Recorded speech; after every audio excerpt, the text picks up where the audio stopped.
लोकप्रिय अंतर्मनाचा वेध घेणारे news channel star city one. राज्यातील आणि देशातील राजकीय घडामोडी पाहण्यासाठी आणि इतरही बातम्या पाहण्यासाठी सबस्क्राइब करा स्टार सिटी वन। आमच्या पंकजाताईच्या विरोधामध्ये ती बजरंगा उभा आहे। त्या बजरंगा सारखा माझ्याकडे यायचा, दादा माझ्या कारखान्याची कॅपॅसिटी वाढून द्या ना, दादा द्या ना। मी देत नव्हतो, या शाण्याने द्यायला लावली। एक मिनिट, तू द्यायला लावली। मी त्याला सांगितलं होतं की काही गोष्टी व्यसन हातात ठेवायचे असते। मला माहिती आहे, मी पण राजकारणात 35 वर्ष घासलीत, काय असा तसा वर्ण नाही पडलो। त्याच्यामुळं मला माहिती होतं ही कुठेतरी मारणार। काय मारणार? ते बोललं की लगेच ब्रेकिंग न्यूज, अजित पवारांचा तोल ढासळला, त्याच्यावर मी तो शब्द ते मारणार।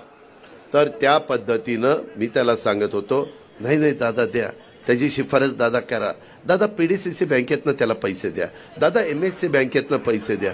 लय गुळगुळ गुळगुळ होतं त्यांचं, काय खरं नाही।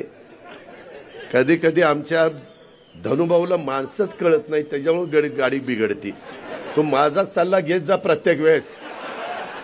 या पद्धतीनं अरे बजरंगा तूच सांगायचा, छाती फाडली की असं होईल, छाती फाडली की तसं होईल, ही दिसल ती दिसल। छाती फाडल्यावर मरून जाशील, कोण दिसणार आहे? काय उगे गप्पा हाणायच्या?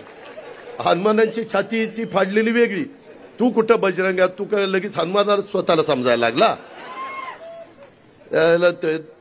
बार्शीमध्ये त्याचा कारखाना चाललाय, इथं त्याचा कारखाना चाललाय, बरं चाललं होतं। त्याला का अवदसा आठवली कोणाला माहिती, आणि ते एकदम उभंच राहिले।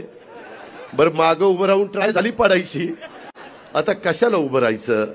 त्याच्या संदर्भातलं धंदा पाणी नीट केला पाहिजे, प्रपंच नीट केला पाहिजे।